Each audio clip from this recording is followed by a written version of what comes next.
那你用什么杀的他？厨刀，厨房里的厨刀。我杀了他之后，在逃跑的路上把刀扔在了后园里。把你行凶的经过细讲一遍。韦姑娘，麻烦你暂且充当录事，记一记。是。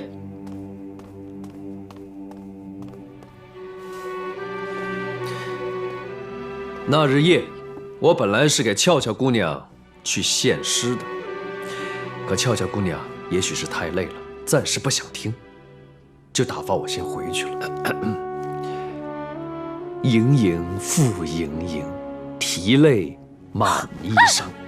为饮情仙醉，你这么晚来干嘛呀？心已伤，荣李畅思，你疯掉了！又一岁，夜夜精未央。书辟别念了，别念了啊！赶紧走吧。在言谈之中，我知道了姓康的刚刚摆了生日宴，喝醉了，一个人睡在楼上的物字号房里。我想，这可是个天赐的好机会。但我不想连累俏俏，所以就向他告了辞，一个人出了房间，去厨房找了一把厨刀。我摸到2楼，进了康连成的房间，见他睡得如死猪一般，就一刀杀了他。我本想把尸首拖到后园里给埋了，这样就彻底做到神不知鬼不觉。而这厮身体太重，跟猪一样，于是我就在楼道里扔下尸首，本想就此离去。可我又琢磨着，最好做成外人前来行凶的样子，我就又跑了回去，用刀割下了他的脑袋带走。我到了后园，扔下厨刀，从之前放好的梯子上顺利地出了酒店。等等，你有没有回来拿康连成袋子里的金叶子？有，我差点把这事儿给忘了，大人。我后来一琢磨，这姓康的，他好像是个大阔主啊，没准身上有钱，要搜搜他的衣服，我就回去了。这一搜，还真搜出一袋金叶子，我都拿了。然后我又拎着他的头，再次下了楼梯。这么说，你是从西边楼梯离开的，那么你如何能在东边1楼的游廊里见到韦姑娘在2楼阁楼里呢？大人，那个时候我还没有进俏俏姑娘的房间，就在这游廊里溜达了一会儿，正好看见了韦姑娘。后来我鼓足勇气才进了俏俏姑娘的房门。这一节，那会儿审我的时候，为了应付你，说成了离去，不一样把你骗过了吗？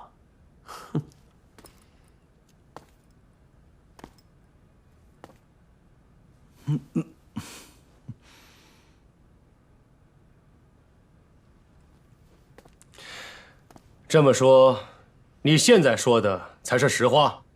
反正我已经被你们拿住了，男子汉大丈夫，还有什么不能说的？那你为何又把这个人头扔到东市放生池里呢？我本来是想把它藏在家里，可是时间渐久，味道不妙，我当然要寻个地方把它扔了。哎呀，反正已经到了你们的手里，要杀要剐，悉听尊便。我林昌死一命，换此淫贼一命，倒也值了。只是可惜了，我对俏俏姑娘的感情，只有来世再续了。哪个跟你有感情啊？俏俏，我的一片苦心，难道你还不懂吗？你不要说话。不管你明白也罢，不明白也罢，我昌死算是做到了。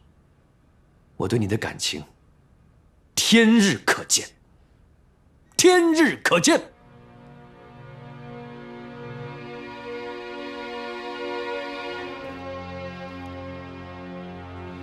哎，你还有什么话要说？来人，拿口供给他画押。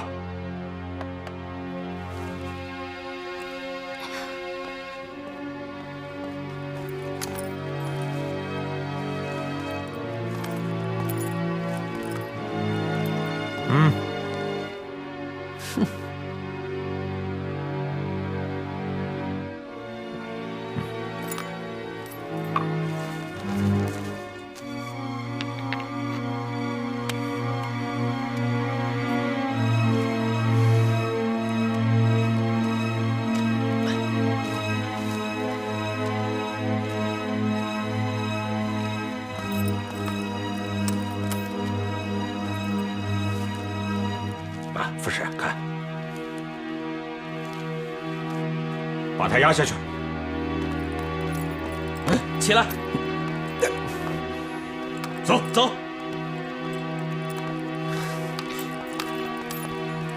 果然是他呀！真没想到，真是能看出来呀，人面兽心这样倒还圆满周到。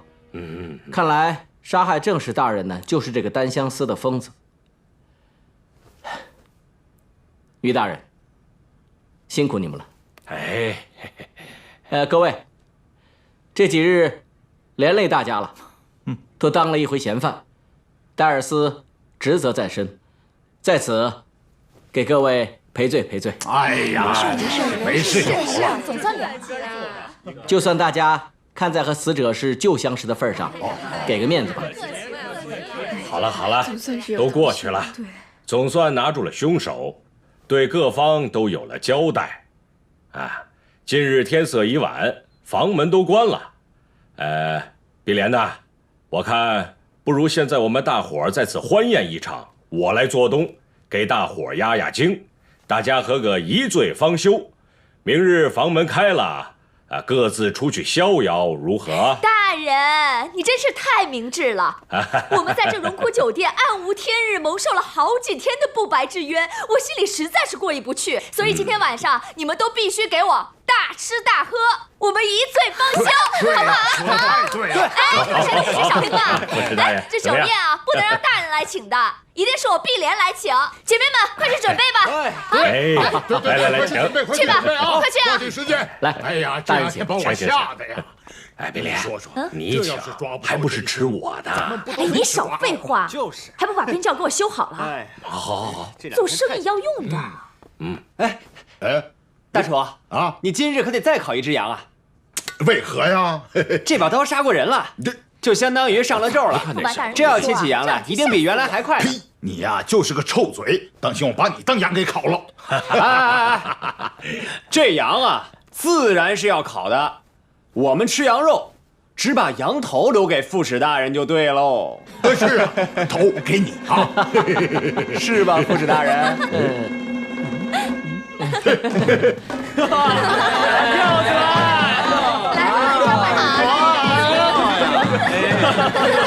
来，好看呀！哎呀，真好看，跳得真好，真好。是啊，跳得真，哎呀，唐不懂，咱俩喝一杯啊！副使大人，这等好事儿怎么没跟我说呀？哎呦，于大人，你说怎么不把那个通译给叫过来？要不然这酒副使大人怎么喝得开心呢？哎呀，碧莲姐，你就饶了我吧，我自罚3杯还不行吗？3杯哪够啊？不行，哎，得用这个喝。来，喝，我喂你喝。来，你多喝点，来，酒。怎么样，副使大人？行，你们自己先喝着啊。好。你刚才说什么？酒没了。于大人，来去吧。好的，请。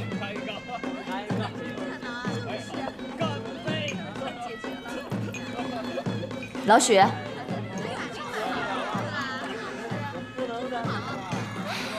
老许，跟你说话呢。康连城送来的那些葡萄酒，是不是都被你给喝了？怎么都是我喝的？怎么不是你喝的？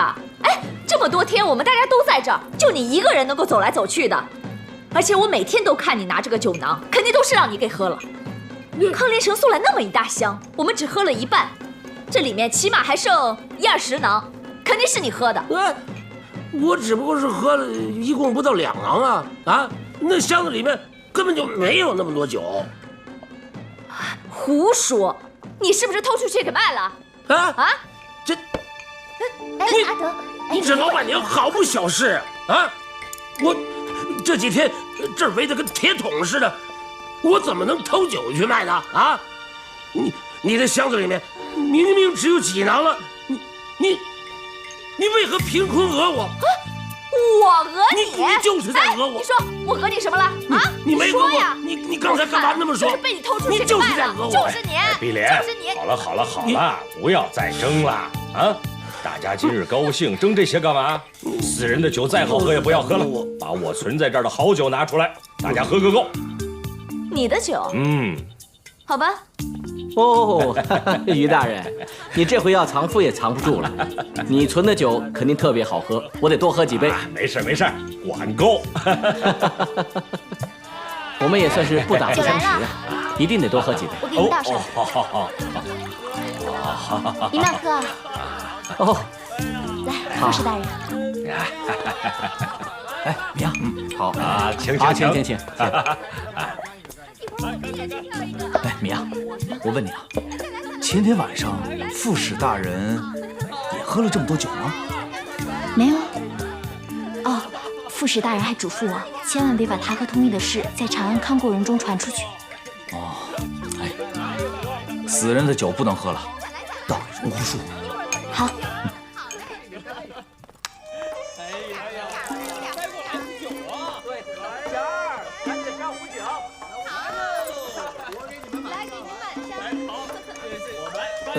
师傅，你在喝酒啊？那你的头……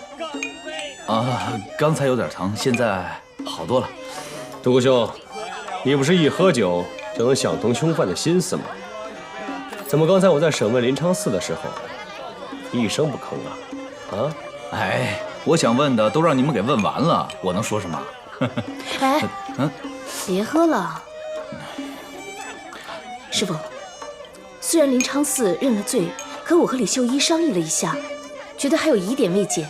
我们去后园看了看，林昌嗣搭梯子的地方是在后园的北墙，可锄刀是在后园西墙发现的。他如果刚杀完人，怎么可能先到西墙扔了刀，再匆匆跑到北墙爬梯子呢？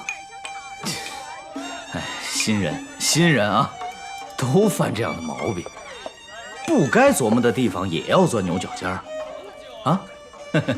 他既然知道砍了脑袋、劫了财、冒充不相干的人作案，他为何不能故意的把刀扔到西墙去，然后跑到北墙去呢？对吧？啊，独孤兄，能不能别再绕圈子了，直说吧。你怀疑林昌嗣根本就不是真凶，对吧？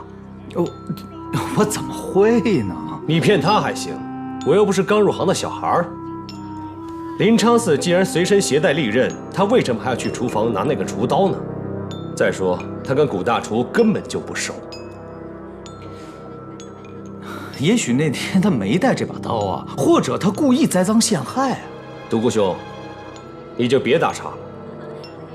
我在抢下这把刀的时候，你连看都没看一眼，说明你一定知道一些我不知道的线索，而这条线索足以证明林昌嗣他不是真凶。咱们现在可是联手探案，你能不能拿点诚意出来啊？我绝不是没有诚意啊！你要是不想说，我自己一样能查清楚。哎呀，李兄，今天那么高兴，那我开个玩笑都不行吗？哎，对了，你们不是说过很想知道刘婉儿跟我之间的事情吗？我可以告诉你们，咱们到楼上喝一杯啊！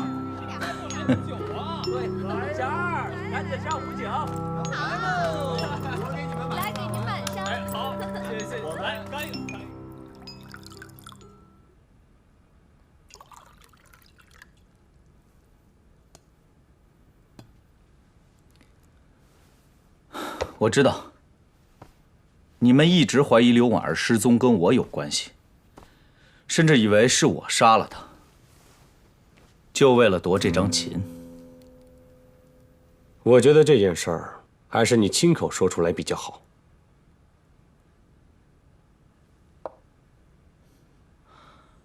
好吧，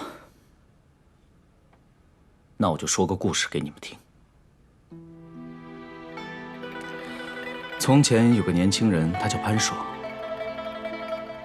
有一段时间，他不知道什么是好，什么是坏。他的职业是一个骗子。有一次在洛阳，有人出高价请他去弄一张琴。这琴据说是前朝名家嵇康用过的，很是名贵，所以既不能偷，又不能抢，只能靠潘爽的本事去拿。来了啊，请坐，请坐。好，请。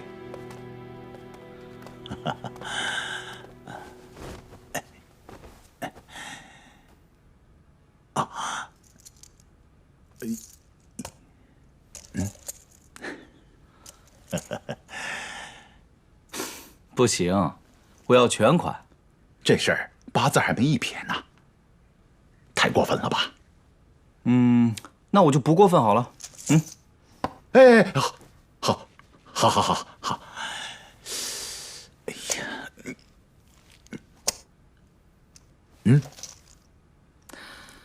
潘老弟啊，我这也是受人之托，你不要介意啊。不会。现在呀，我可把宝全压在你身上了，你有绝对的把握吗？你家主人想堂堂正正拥有这张琴，对吧？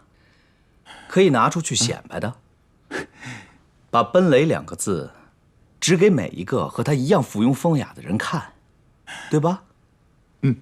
那你除了找我还能找谁啊？去偷，还是去抢啊？要是事主报了衙门，那这琴就成了赃物，不能出现。要不然他可以把奔雷2个字给抠了。可是你家主人不就要那2个字吗？是这么个理儿。所以，除了您老弟出马之外，别无他法。只是，万一……没有万一。你不了解我们这一行，我们是骗下不骗上，雇主的钱从来不骗。哦，不，我不是这个意思，我是说，你肯定能弄到。琴的主人是个女人吗？全天下的女人上辈子都欠我的，这辈子她们得还，没完没了的还。我信，你呀简直是女人的魔鬼。女人就是喜欢魔鬼，不喜欢好人。你现在看窗外。哎，小姐，你看那边，什么呀？看那边，就是那边，面向的那个吗？这就是他的马车。上次我说的卖香粉的地方就是哪儿？你看清楚了吧？放心吧，3个月之后等我好消息。喂，如果你失了手，我绝不会承认见过你的啊！更不用说我的老板了。我连自己是谁都忘了，又怎么会记得谁买过我的东西呢？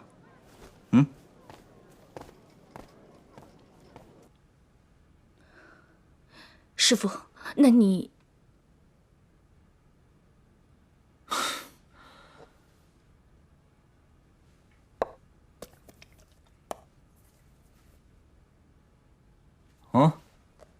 酒没了，没酒就没有故事啊。好，我去拿。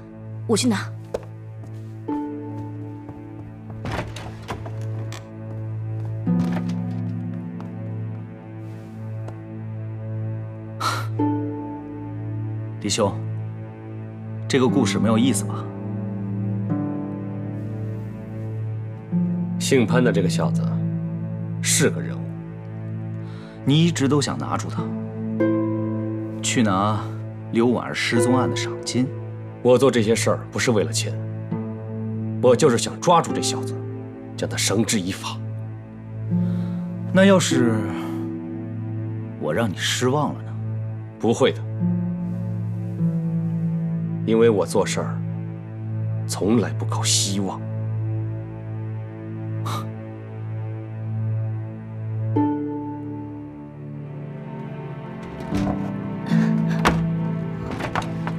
哎，好极了，有酒就有故事。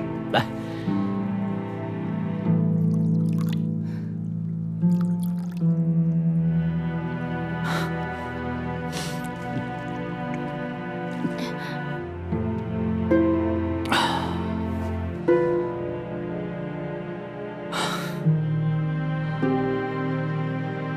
后来这个潘爽，他略施小计，成功的成为了刘婉儿的学生，又编了段谎话，让女孩答应了，只要跟他学琴学满1年，他就可以获得这张奔雷琴。这时候发生了一件事。你见过他吗？岂止是见过，你知道他是谁吗？谁呀？他就是冒充守备家的公子，冒充新郎官，要骗我嫁妆，还差点害了我性命的人。不可能，不可能的。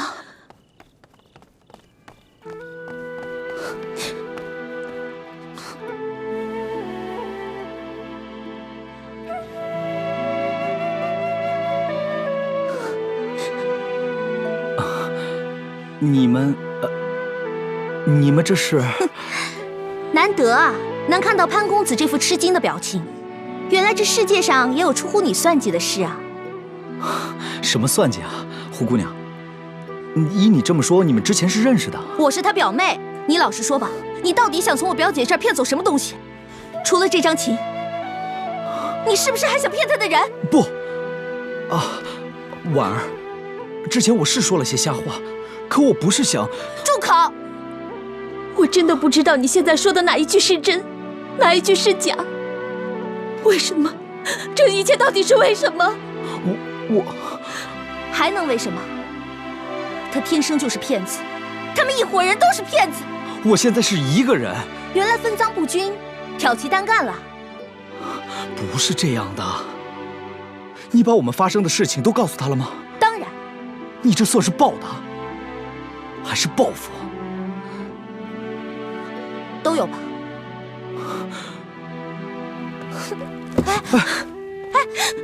姐姐，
听我说，原来你这一切都是为了这把琴。不是这样的，一开始我是想要……你给我闭嘴！你把琴给我，给我！哎，婉儿，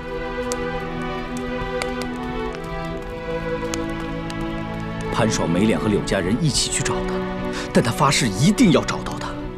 如果他活着，就求他原谅；如果他不能原谅他，他就死。如果刘婉儿已经死了，他就把自己和刘婉儿埋在一起。潘爽找了他很久都没有找到，直到潘爽想起他曾经向刘婉儿描述过自己在渭水河畔的家乡，那里的景色是如何的美。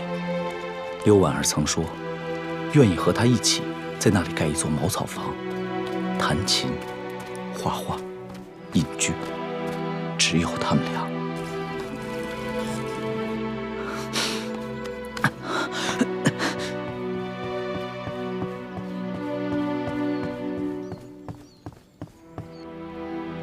那你在你茅屋找到他了吗？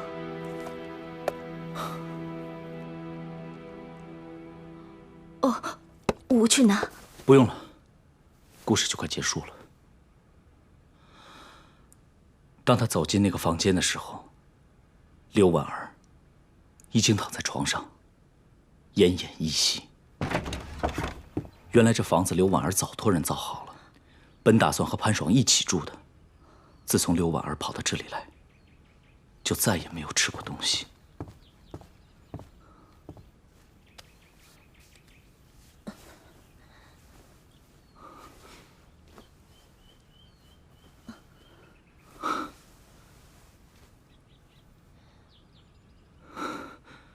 你来了。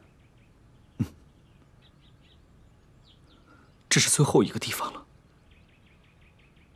如果找不到你，我就去死。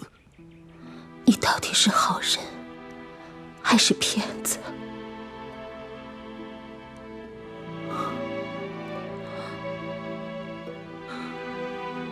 我想做一个好人。那你告诉我一句实话，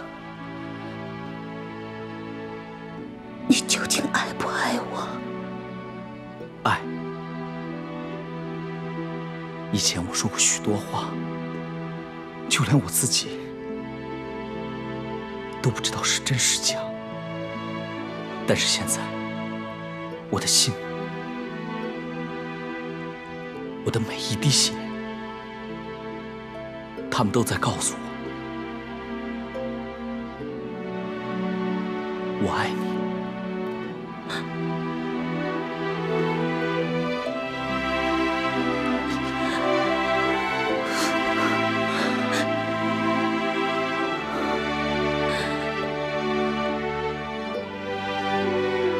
我终于等到这一天了。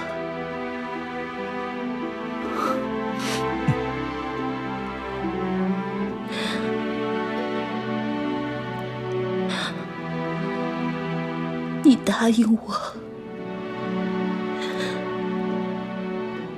一定要做个好人。好，我一定会做一个好人的，一定会。潘爽把房子烧了，他把刘婉儿就埋在那块地下，从此就没有人再见过他。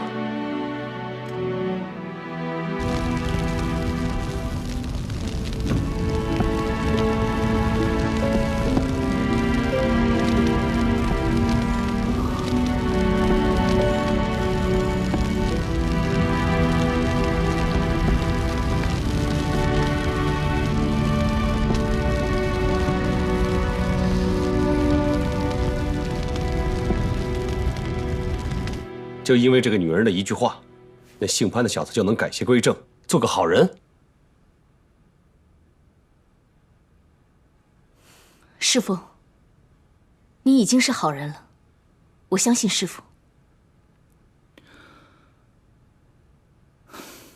从此之后，就没有人再见过潘爽，所以背着这张破琴的，不见得每个人都是潘爽。我累了，你们走吧。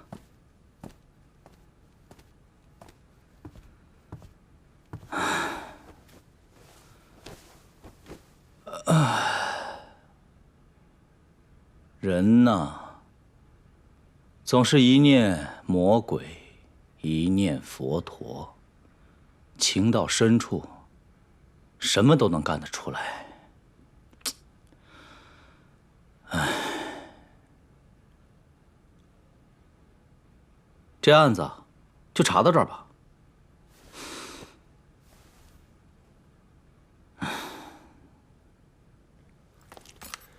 他说的是不是实话？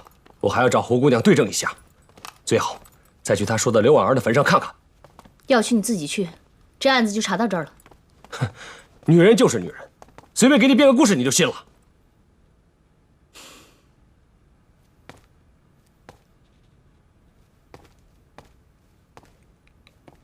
我相信师傅，再也不和你一块儿搞这些暗地里的名堂了。就算他说的刘婉儿的死是真的，难道你没听出破绽吗？他变胡姑娘的时候是一伙人，为什么到刘婉儿这儿就变成了一个人？你不觉得奇怪吗？我不想知道。那我就自己查，总有一天，你会哭着喊着求我告诉你真相的。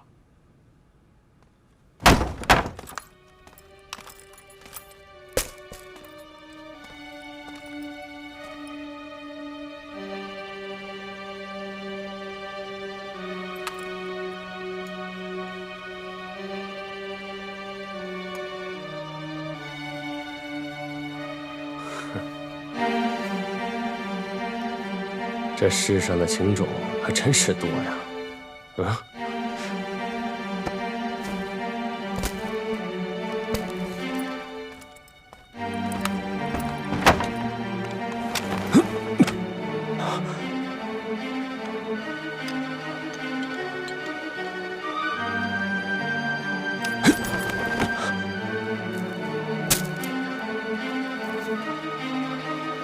金武卫长，有没有见过这个人？不知道。金武卫长，有没有见过这个人？哎，没有。见过没有？有没有见过这个人？这什么？这金武卫长，是个人头。有没有见过这个人？吓谁了？哎，别跑！见过这个人没有？见过没有？这，你认识他？看不太真，不过有点像我家乐师。你家乐师叫什么？沙安达。不过他2天没露面了，我还以为他去了哪家。带我去他家。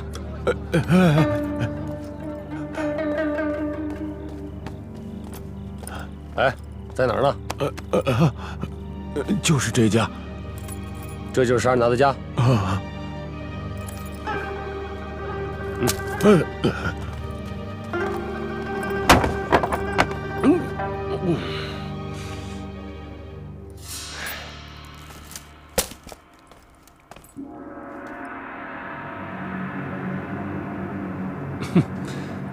这人要是没了脑袋，都一个样。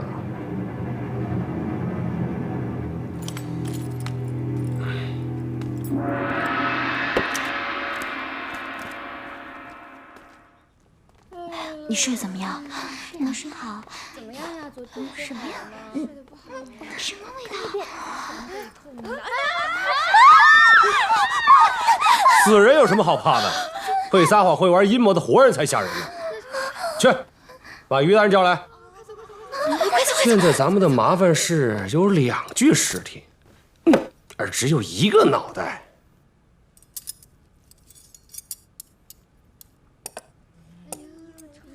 师傅，你觉得这是？我觉得好臭啊！乔乔，去帮我拿壶酒来。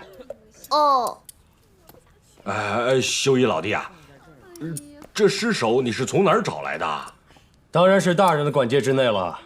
哦，那他是谁呀？大人别着急啊，等老许验完尸，我自会告诉大家他是谁。哦，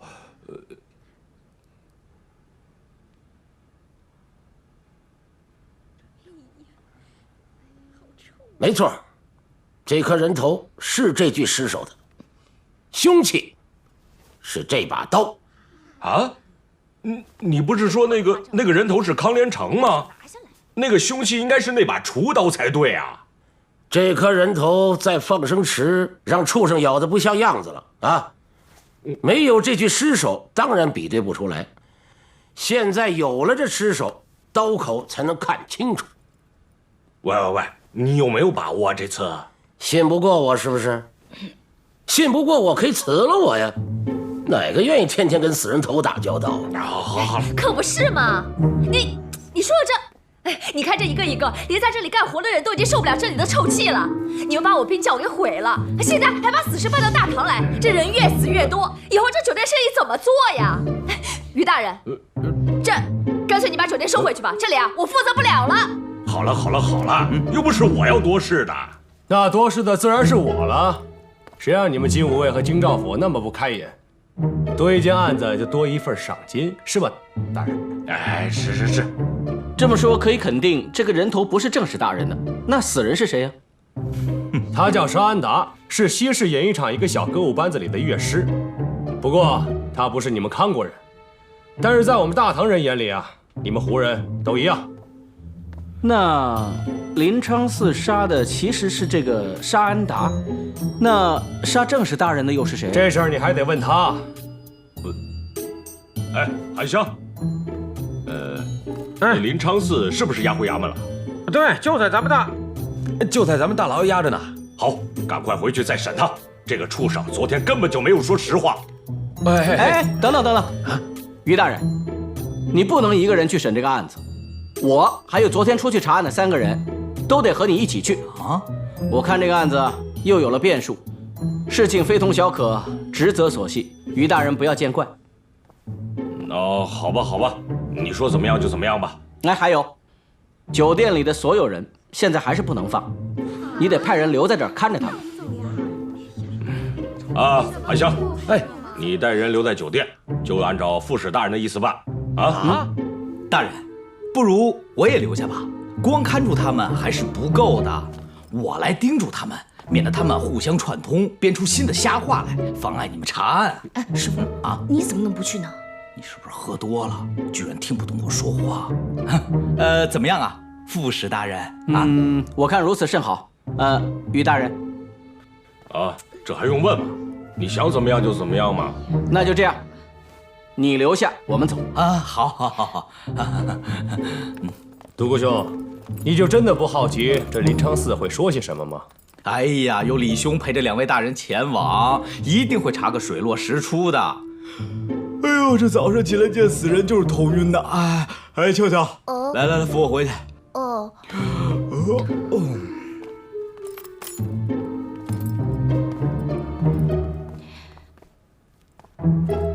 副使大人，开始了。临昌寺，死到临头，你还不说实话？你扔到东市放生池里的人头是谁的？康连成的，还能是谁的？住口！本官已经查清楚，那人头根本不是康连成的，其实是演艺团里一个胡人乐师叫沙安达。你为什么杀了沙安达，还把他的人头冒充康连成，是何道理？大人，莫要引他，让他自己说。好，说。我杀的就是康连成，我根本不认识什么沙安达。他为何沙安达尸首上的刀痕与你这把佩刀相吻合？还有放生池里那颗人头，他和沙安达尸首上的伤一模一样，正好相配。倒是荣枯酒店里那具康连成的尸首是用把厨刀砍的，你怎么说？好吧，大人，我承认，那沙安达也是我杀的。你为何杀他？我那日我杀完康连成之后，我就躲在那竹店旁边的窄巷里，等房门一开，我就往家跑。我就遇见沙安达了，他看见学生身上的血迹了，我当然不允许他说出我身上的秘密，我就一直追到他家里，把他杀了。原来是这样，说的倒好听。要编瞎话，你也得先打听清楚。那天晚上，他跟老板去了城东的大户人家唱堂会，第2天中午才回来。房门一开，你怎么可能在光德坊往西市大街的路上碰见他？你怎么说？好吧，我都招了。我为什么要杀沙安达？因为我欠他钱，他犯高利贷，利滚利还不清了。我讨厌这些胡人，我杀一个也是杀，杀2个就是一双啊，干脆连他一起杀了。谁料天不遂人愿，竟然被你们给拿着了。你说你欠他钱？胡说！他到这儿才2个月，连大堂话都不会说，你们俩怎么沟通？他1个月只挣3免，拿什么放债给你？你说你欠他钱，那借据呢？借据有没有？拿出来看看。你们这些人甚是麻烦，杀就杀了，哪有那么些大道理啊？快拿口供来，昌寺画了押，你们就把我带走得了。既然你都认了，就拿口供给他吧。慢，于大人，此事草率不得。你说人都是你杀的，那你把康大人的人头扔到哪儿去了？城外荒地里，不对，出事第2天一早，各城门就得了信，严加盘查。你是怎么把人头带出城的呢？我不知道他们是怎么严加盘查的，反正我就把人头放在我后背的竹篓里，然后大摇大摆地出了城门。那你把人头具体扔到哪儿了？这谁想得起来吗？我记不清了。你们这些人甚是麻烦，莫要再问了。再问，林昌寺什么也想不起来了。于大人，先把他带下去吧。来，把他押下去。走！不见康连成大人的人头，此案不能结。可是他都说这人头扔在哪儿，自己都已经忘了，而且他也认罪了，那就他根本不知道康连成的人头在哪儿。那康大人就不是他杀的。他越是这么大包大揽，就越像是替一个人遮掩。你是说俏俏吧？不可能吧？一个弱女子怎么会杀人呢？只要没有证据证明她没有杀人，那她就有嫌疑。你不觉得他对这个林昌寺这么夸张的讨厌？这事儿实有蹊跷。可是我们也没有证据说俏俏和林昌寺是串通好了的。没有证据的话，我们可以想办法创造机会去找。我想林昌寺临死前会很想见俏俏一面的。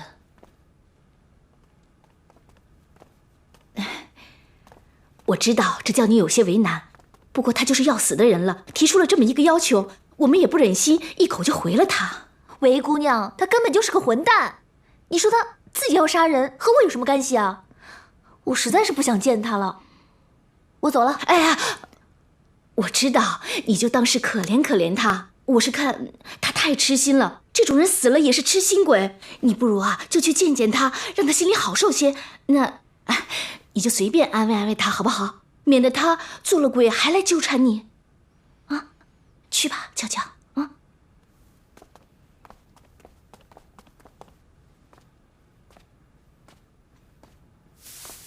俏俏，俏俏，你来了，啊，你来看我，啊，你看我，你来看我，看我，俏俏。是韦姑娘让我过来的，有什么话就快说吧。你放心，俏俏，我跟他们都讲清楚了，你跟这件事一点关系都没有。你跟这件事一点关系都没有，我跟他们都说清楚了，你放心吧，我不会害你的，不会害你的。你莫名其妙啊！你自己杀人跟我有什么关系啊？对，是我的错，全是我的错，我太妒忌康连成了。其实你跟他没什么关系嘛，但是我不后悔，我不后悔，真的，我不后悔，你知道的。你嫉妒什么康连成啊？我跟他什么关系都没有啊！我觉得是你自己脑子坏掉了。是我脑子坏掉了，脑子坏掉了。俏俏，我现在别的都想不明白，但我愿意为了你，我愿意为你去粉身碎骨，你相信吗？俏俏。那你现在如愿了，但是你不要指望我会感激你。啊，想不到世上竟有这么痴心的人呢。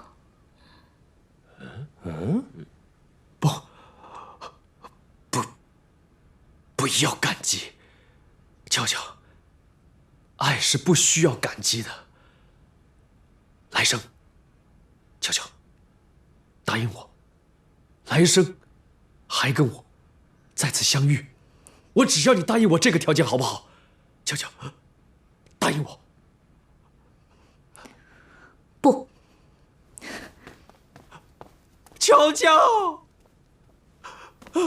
俏俏，许我一个来生吧！俏俏，许我一个来生吧！俏俏，看来俏俏真是讨厌这个林昌寺，他们俩一定会有勾结。哎呀，你呀，你太不懂女人了。什么意思啊？俏俏有问题。怎么见得呢？她太绝情了，一般的女人根本就做不到。你们想，对于一个马上要为自己去死的人，哪怕不爱他，哪怕他做的是蠢事，哪怕他是一个疯子，也不可能那么绝情啊。你是说他们俩串通好了在演戏？是在演戏，只不过他们并没有串通好，而是俏俏在利用林长嗣的痴心。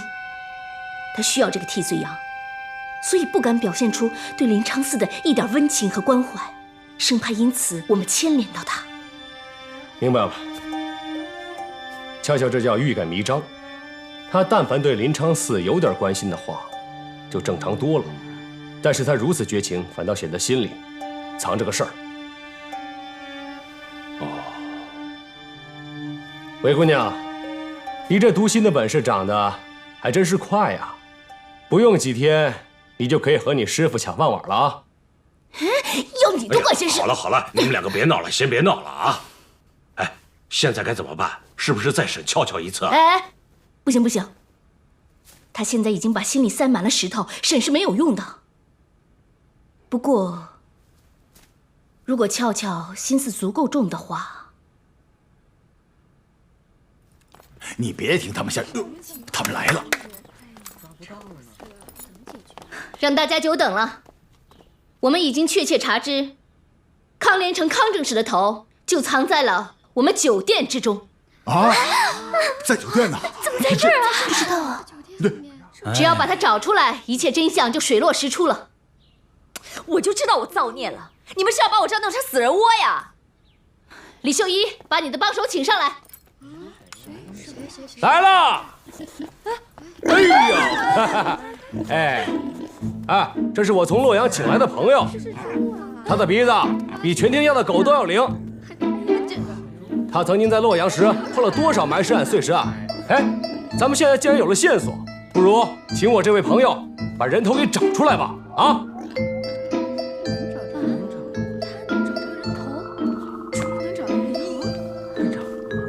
乖啊！走！大家想看的可以跟我们来，胆小的就靠后些，只要不去酒店就行。哎呀，快点快点，走！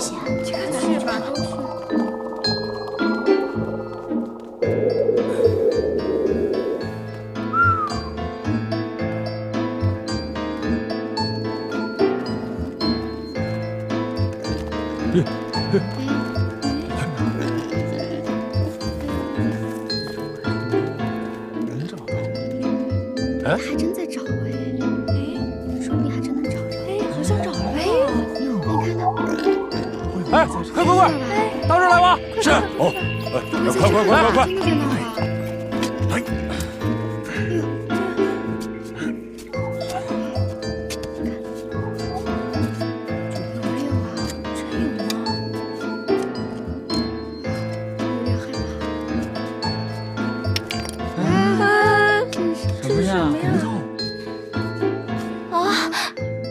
这是我养的猫，去年死了埋在这儿的啊！这猪可真厉害，去年埋的这么头。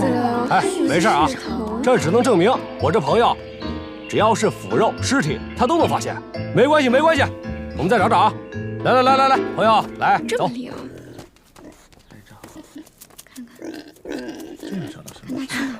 师傅，这是李秀一的主意还是你的主意啊？你先告诉我，这主意怎么样？馊主意！为什么啊？你不相信啊？藏在这些人里的凶犯会上钩吗？学会了钓鱼也不算什么本事，有的时候呢是人钓鱼，有的时候呢是鱼把钓鱼的人拖到水里。什么意思啊？没什么意思。哎呦，赶紧在石头。就在这吗？不会吧？啊！我去看看啊。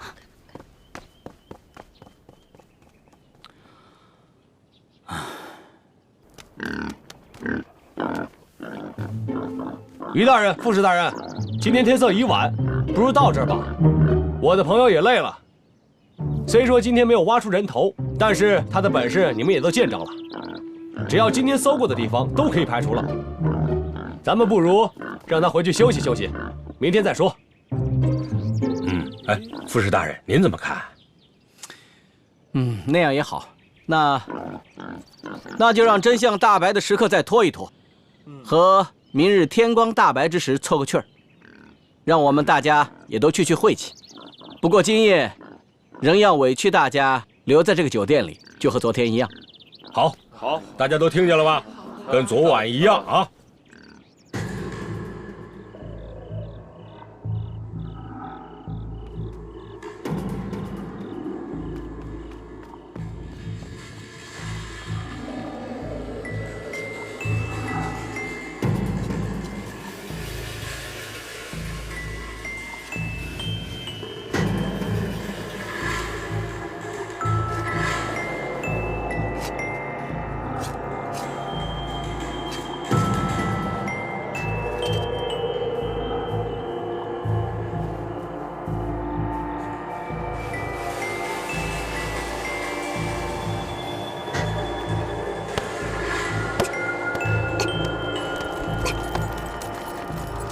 别动！别动！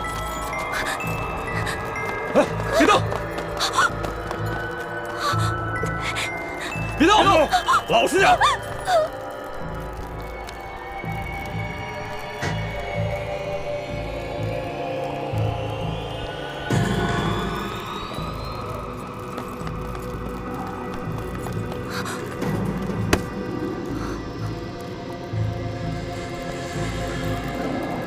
果然是你。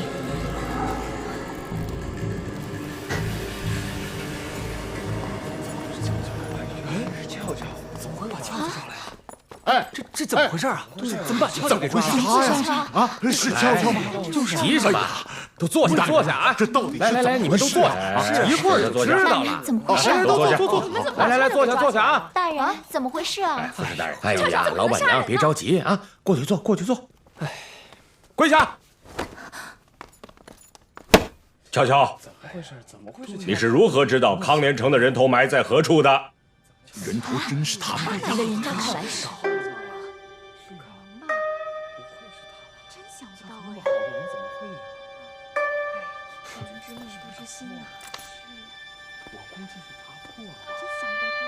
你可以出师了，何必时时都要他来坐镇呢？啊！不关你的事。事到如今，你无可抵赖了，快把你是如何伙同临昌寺杀害康连城正史的经过如实道来。俏俏，你怎么可能杀人呢？是不是那个叫什么临昌寺？临昌寺他逼迫你的，你赶快跟大人说清楚啊！韦姑娘，那所谓破案无数的小猪，是你的主意吗？你猜到了。其实他并不能闻出什么腐肉腐骨，是吗？你既然想到这一点，为什么还会？只因为，万一是真的，我承受不起。好了，现在一切都结束了。于大人，没错，康连城是我杀的，从头到尾都是我一个人干的，与旁人无关。临昌寺他自作多情，又去杀什么不相干的人，我不知道，也不曾主使。你为什么要杀害康连城大人？还能因为什么？为情，为爱，也为恨。俏俏，你太傻了！你说你这么好的姑娘，为了那个臭男人，你值得吗？你，碧莲姐，现在说值不值得，还有什么用呢？好吧，我就全都说出来吧。我和康连城有一段私情，我本没有想瞒着你们大家，都是这个冤家说，拥有一个秘密才够刺激，我信了。他还说我会是他的最后一个，我也信了。直到我发现那是不可能的。我受不了，我就想杀了他，这样我就真的是他的最后一个了。那天，我见康连成喝醉了，要留宿，心想，这个机会来了，我把他送到房间，见他睡得不省人事，这真是上天把他赐给我了。如果不能拥有一个活的康连成，就让我拥有一个死的吧。只要他全部的属于我。我下了楼，去厨房拿了那把厨刀。大厨，对不起，我不是有意害你的，只是灵机一动罢了。你这孩子，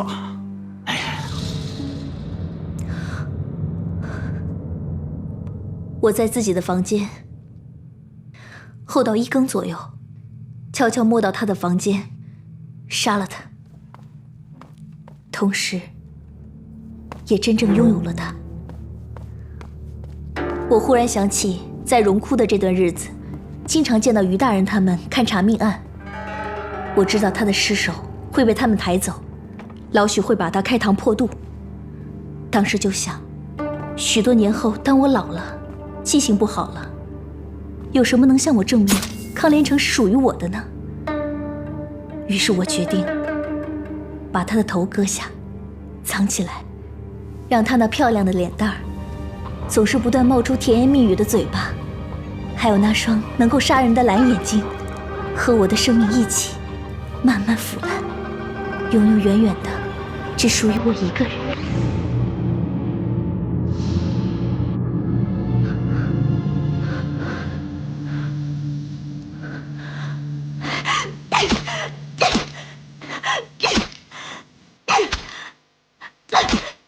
我把他的尸体拖到走廊，割下了他的头，然后拿着他的头下了楼。突然想起应该把他身上的钱也拿走，这样看起来像是谋财害命。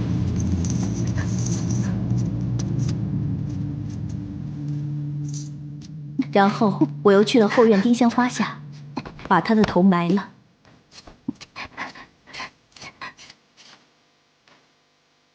那里是我最喜欢闲坐的地方，我会常去那儿陪他说话、喝酒、看花开花落，他不会寂寞。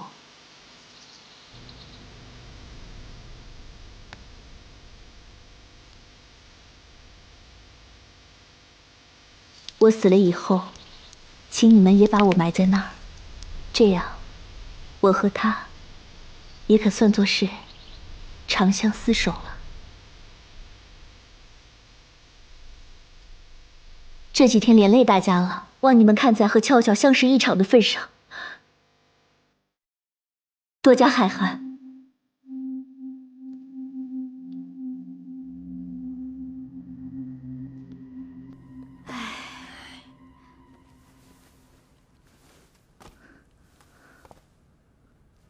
于大人，韦姑娘，也给你们添了不少麻烦，害你们险些丢了前途，对不起。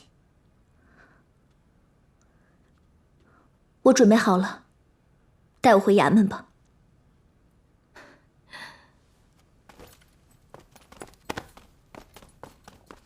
俏俏，你真的没有同伙了？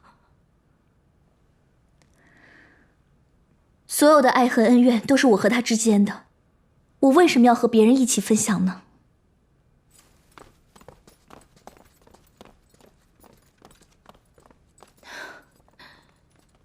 算了，就这样吧。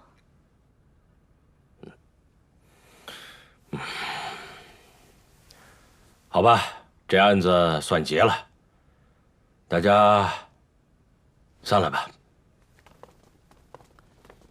于大人，刑部那里还要请您和长史大人多费心呢。无论如何，我走的那天得把凶手的人头带上，不然我没法交代。啊，明白，你放心吧。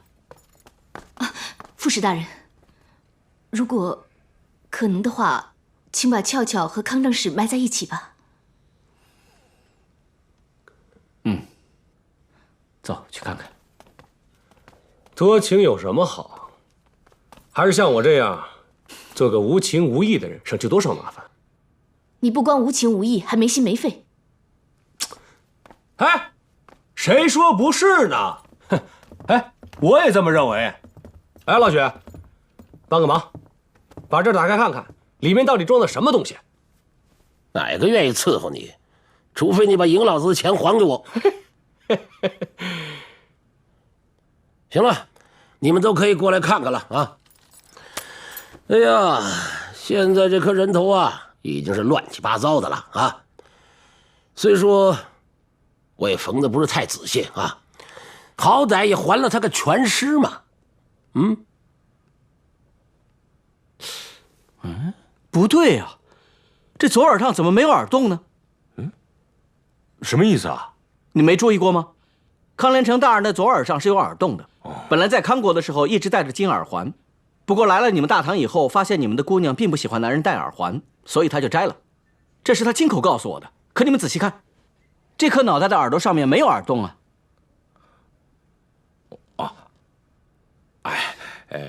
可是这人头已经烂了多处，一个小小的耳洞应该发现不了吧？啊，别处烂了，可能看不清楚。可你们仔细看，这左耳上面明明是没有耳洞的，这肯定不对啊！你们想，一个没打过耳洞的临时可以打上去，可是已经打过耳洞的不可能做成没打过呀。不是你什么意思？你怀疑我弄来个假人头来骗你啊？哎，你给我看仔细了，这人头和尸体所有刀痕全严丝合缝啊！老子干这行也10几年了，我敢用我的赌运担保，这人头就是这个尸体的。对呀，我也觉得，副使大人，你过滤了吧？啊，哎呀，我并没有说你们故意骗我，可这颗脑袋肯定不对。副使大人，刚才抓人审人的全过程你都已经参与了，而且俏俏也认罪了。你看，这像是我们在作假吗？啊，俏俏认罪是要掉脑袋的，哪个愿意拿自己的性命去帮别人作假呢？对呀，我知道，我也不明白问题出在哪儿。可这颗脑袋真的不是康连成的。喂，戴尔斯，我看你是诚心在找麻烦吧？于灿，我知道你想尽快结案，我也想，可被杀的是我国正史，有任何疑问我绝不会放过。你们还是好好查查。你要怎么查你自己去查，我没空陪你查。你不是右监使吗？反正过了7日之限，我找你们上司说话，你自己看着办。我大爷的，我受够你了！我这说别！哎呀，别跟他们见识啊！会有人要你少说两句，少说两句。什么正史副使，反正都是屎。哎，行，你闭嘴！你别说了，你少说两句。奇怪，还真是这样。都别闹了！别。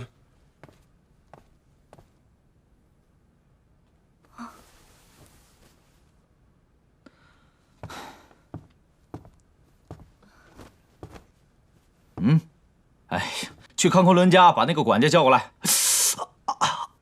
师傅，你怎么？哎呀，于大人，看独孤兄头疼了，说明他已经把案子想清楚了。不如这样，咱们把所有人都叫来，一起来听听独孤兄跟大家说说，如何？好，就依李兄所言吧。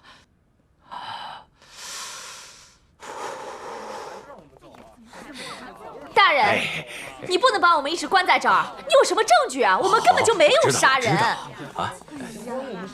师傅啊，你的酒。啊，谢谢。哎，俏俏呢？韩香去提了。哦，你先过去吧。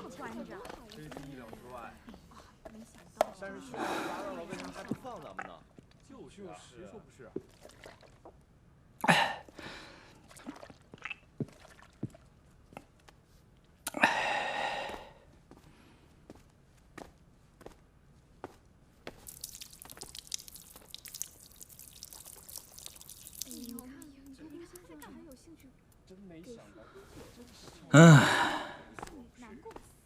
哎，大家都坐呀，别那么拘谨啊！来，坐。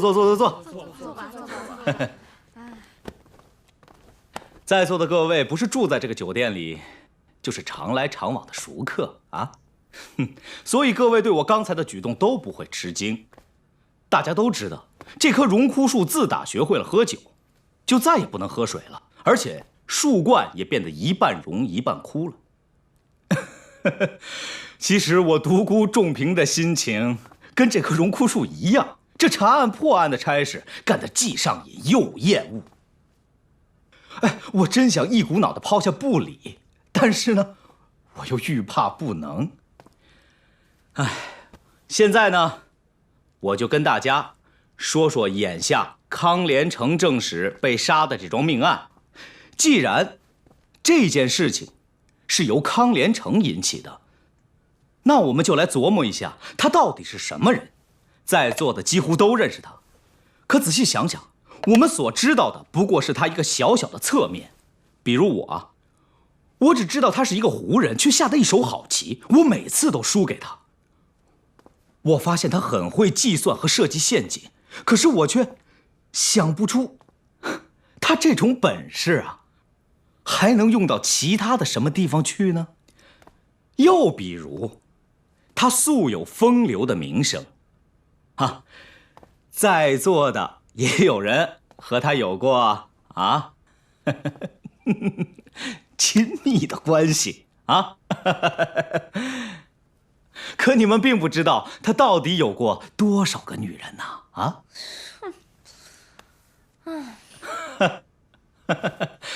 再比如说，副使大人，在你的眼中，他是一个御下有术、恩威并施的好上司，但你并不知道，就在你眼皮子底下，他把康国的贡品卖了，跟康昆仑大发奇财。即使是我们聪明绝顶、破案无数的于大人，您虽然通过这只香炉发现了康连成伙同康昆仑倒卖贡品的蛛丝马迹，却绝想不到康连成借了康昆仑一大笔钱做粮食投机生意，而落下了大大的亏空。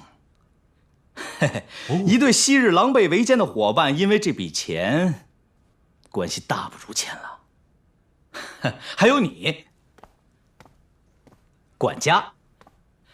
虽然你知道你家老爷和康连成之间的生意瓜葛，但你无论如何想不出，平素一贯好交朋友的康连成康正史会想出什么样的办法摆脱自己的困境呢？在下不才，因为某一种特殊的病，常常能够站在犯罪之人的角度去想问题。如果我是康连成，让我的大债主顶着我康连成的名字死了，是一个特别周全的办法。所有的人都以为我死了，而我的债主只是失踪。不但我欠他的巨款根本就不用还，就是以后他的家人也无法拿着借据去找我的家人要钱，因为债主本人理论上还是有可能回来的，尽管他永远都回不来了。同时，我既然已经死了，那么倒卖贡品的罪过即使败露了，无论是在大唐还是在康国，都无从追究了。就连赃款也因为我的同伙失踪而无法追回。当然了，顺带手，我随处惹下的那些风流债，也可以因为我的意外身亡而一并赖掉。情人们还会为我悲惨的遭遇多流几滴眼泪，而这时候我将带着最中意的情人到另外一座繁华似锦的大唐都市，用倒卖贡品的赃款过逍遥自在的日子。所以刚才从后园中挖出的人头并不是康连成的，而是另外一位康国人，长安城中有名的大财主康昆仑，康老爷。怎么是他死的？下次不是了吗？怎么不是那个人越来越多了。真想不到瞎说！他完全是瞎说，死的就是康连成，我亲手杀的。俏俏，如果真像你所说的，你是出于爱而杀了康连成，并想永久占有他那颗美丽的头颅，刚才这头被挖出来的时候，你为什么用脚跺它？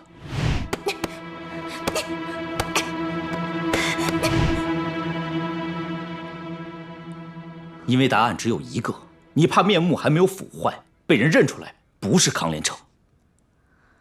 独孤仲平，这案子你不是不参与了吗？怎么现在又出来搅局啊？于大人，请你相信我，康连成真的就是我杀的。你们不是都已经问清楚了吗？现在还要问什么呀？乔乔，相信我，我不会害你。好了，现在人都来齐了，让我按照康连成的思路，把那天的情形复述一遍。首先是一大早，康连成按照约定去见康昆仑，他骗康昆仑说自己欠的那笔钱有了路子筹措，让对方愤怒的情绪稍稍的平缓了些。知不知道？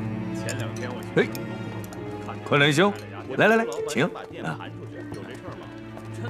嘿，大爷，您慢走。好嘞。怎么了，昆仑兄？您楼上请。打这个脸干嘛？不就那么点钱吗？啊，我还能差你的吗？你放心，啊，我对天发誓，10天之内，我保证把所有的钱全部给你，行吗？就是嘛。来，喝酒。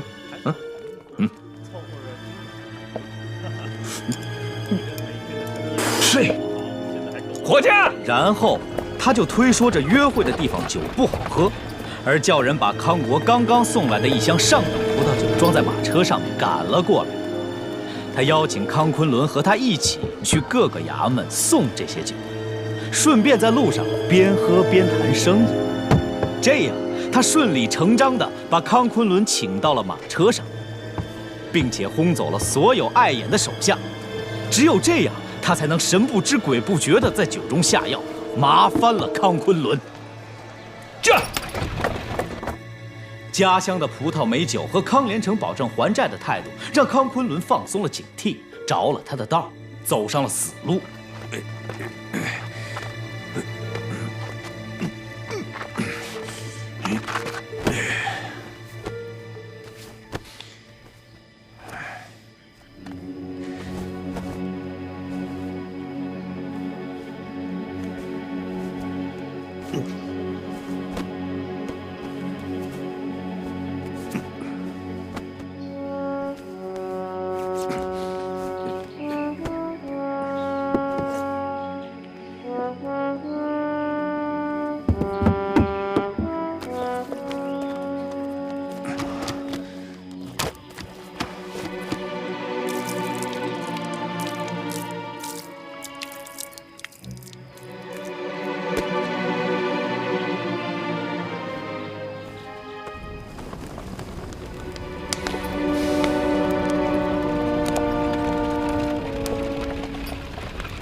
当然，这时候康连成就可以轻松地杀死他，只不过他不会这么做，他要兜一个大圈子，费上很大的劲，让康昆仑作为康连成死在荣枯酒店里面。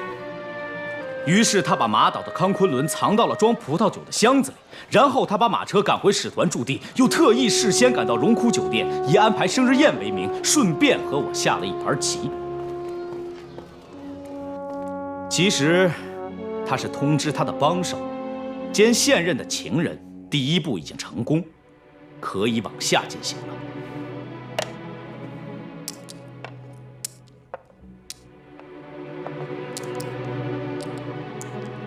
林昌寺纠缠你不是1天2天了，你从来都没有藏到我的房间来过。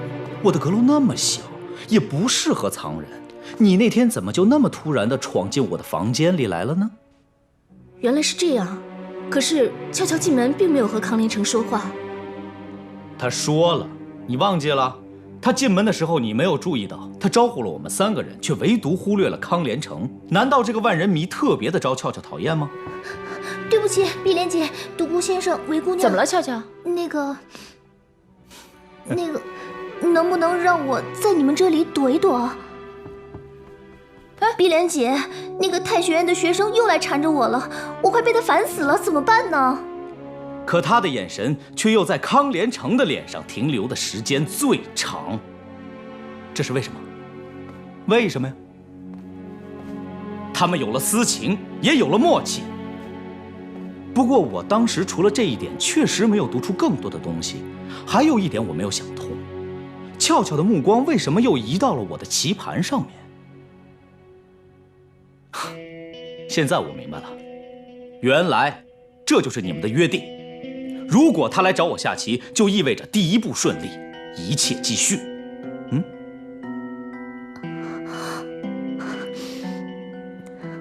当然，这个时间也是康连成精心选择的。他从碧莲那儿得知，我每年的这一天都要出城去办点事，当天回不来。他虽然认为我下棋不行，但多少知道我实际是干什么的。所以他就定在这一天过生日了。但天知道他到底是哪天生的。掌灯时分，他带着使团的人赶着马车到了荣枯酒店。其实这些人都是来给他完美的死做见证的。当然，他也不会忘了带那个箱子，因为那里边一半是酒，一半是康昆仑这个替死鬼。把我带的酒放在后厨，盯紧了，酒宴不开始，谁也不许偷喝。哎呀，这得装了多少酒啊！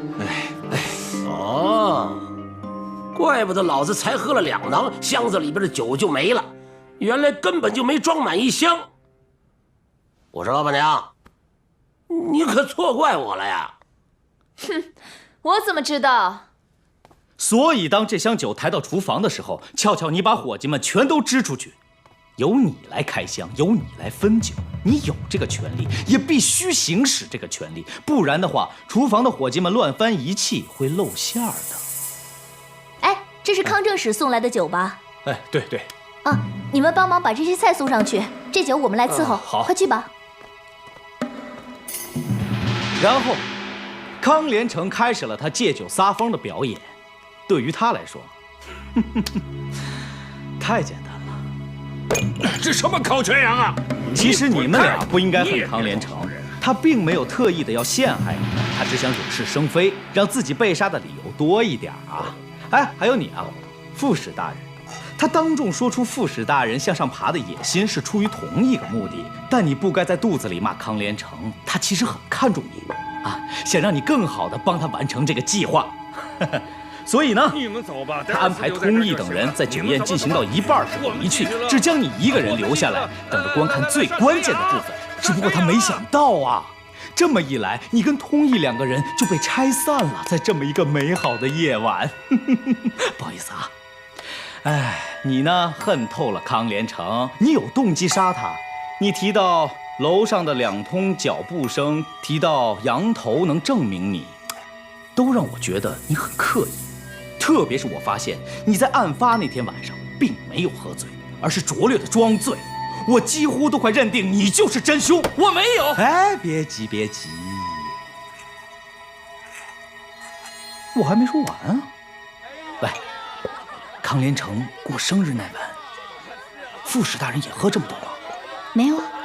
哦，副使大人还嘱咐我，千万别把他和通义的事在长安康国人中传出去。米娅的话让我反而排除了他，他担心的只是米娅去老板娘的房间拿蜡烛的时候撞见了他和通义热情的告别，怕这流言蜚语传出去，特别传回康国之后呢，影响他的仕途。副使大人那天装醉，只不过是想让那个粗俗的玩笑看起来像是酒后吐真言，以此向所有人也向米娅澄清一下，他很正常。一个这样小算计的人是没有勇气杀人的。他往上爬的方式是巴结、隐忍和等待。可惜啊，他因为并没有醉，而在半夜听到楼上的2通脚步声，却还是错过了立功的机会。他装醉装得太像了，以致竟没有看清楚迎面来的俏俏。这时扶的已经不是康连成，而是穿着和康连成一模一样衣服的康昆仑。哎，你呀，你们怎么上来了？副使大人的房间在楼下呢，在韦姑娘隔壁。哦，正是大人，幸亏我的房间在楼下，要不然我们俩弄出的动静可要吵着你睡不了觉了。这个戏法其实很简单，康连成让所有人看到俏俏把他从大堂扶走，装作要呕吐，去了1楼茅厕的方向。但是，一离开大家的视线，他们2个人就拐了弯儿，继续向前走，进了厨房。他们把已经有些醒了的康昆仑从箱子里弄出来。这个药劲儿是他们提前算好的，以便让俏俏可以从西侧的楼梯将康昆仑扶到开好的房间里面。而康连成自己躲在了那只酒箱里。在2楼昏暗的光线里，2个差不多身材、都留络腮胡子的胡人，又都垂着头，确实很难分辨。但米娅错误地把戴尔斯也扶上了楼，相信还是吓了俏俏一跳。好在这一切都对付过去了。你把康昆仑放在床榻上，又给他灌了些掺了药的酒，然后你就回到了自己的房间。等到1更时分，确认整个酒店里几乎没有动静的时候，你出门到厨房里放出了康连成，而他顺手拿起了灶台上古大厨的那把厨刀。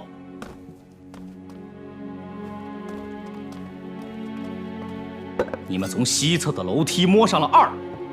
其实你们运气真是不错，因为当时这酒店里并不是大家都睡熟了，比如阿德。而阿德呢，也在焦急地等待1更天的到来，因为碧莲只允许阿德在这时去他的房间。哦，原来是这样。其实我们也不是故意瞒着大家的，才刚刚开始。在这桩血腥谋杀案里，唯一值得欣慰的，那就是你们俩的事儿啦。恭喜啊！少废话。阿德，你就是在那个时候看见林昌嗣摸进俏俏房间的吧？是啊。哦，那你为什么不想一想，以他们的关系，如果俏俏在房间里，他们应该大吵一架才对啊。哎，对呀，我怎么没想到啊？我当时吧，一心想着老板娘，脑子全乱了。还不给我闭嘴，没出息的东西！所以林昌嗣正好在这个时间摸进了俏俏的房间里，而不是像他和俏俏所说，他进去的时候，俏俏正在房间中。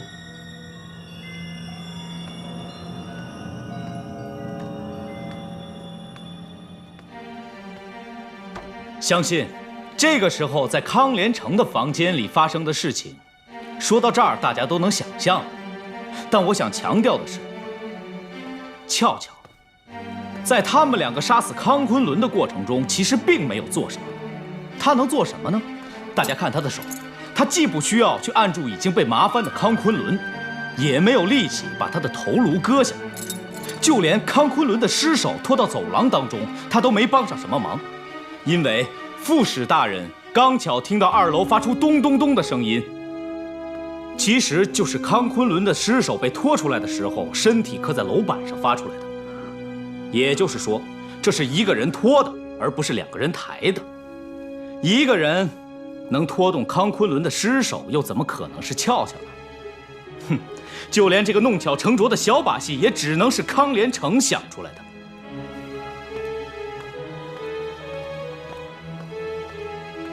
钱袋。把康昆仑的人头割下来拿走是必须的，这是整个计划成功的关键。但一切都很顺利的时候，康连成忽然不放心了，于是他开始画蛇添足。当然，这是所有的罪犯都难免的错误，或者说这是人最根本的弱点。他想让这起谋杀再增加一点劫财的色彩，同时让这具尸首更加清楚地显示就是康连成。于是他从自己身上摸出了钱袋，倒出了里面的金叶子，将其放到了尸首的身上。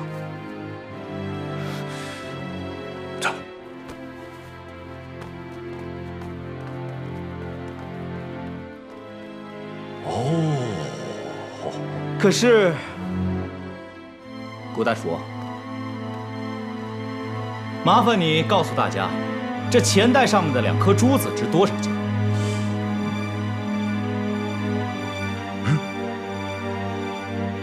哎，我的天哪！这可是一对真正的上等夜明珠啊！价值多少现在说不好，按前些年我还比较了解的行情，怎么也值5、6两金子啊！哇，这就是说，这珠子比钱袋里能装下金叶子的总和还值钱啊！一个劫财的人，怎么可能把这更值钱的钱袋子给留下呢？也许是他不识货。